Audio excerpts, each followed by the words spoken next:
საქართველოს პროკურატურა აცხადებს კონკურს სტაჟიორთა მისაღებად, რომლებიც პროკურორის ან პროკურატურის გამომძიებლის უფლებამოსილებას განახორციელებენ. სტაჟიორთა კონკურსში მონაწილეობის მიღება შეუძლიათ უმაღლესი იურიდიული განათლების მქონე პირებს ან ბაკალავრიატის საფეხურის დამამთავრებელი სემესტრის სტუდენტებს.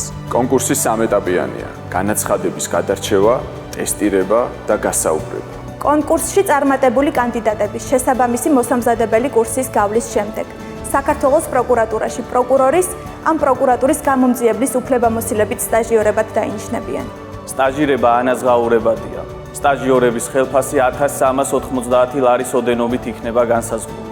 საკონკურსო განაცხადების გაგზავნა შესაძლებელია 10 ივნისიდან 30 ივნისის ჩათვლით შემდეგი საიტის მეშვეობით: vacancy.hr.gov.g.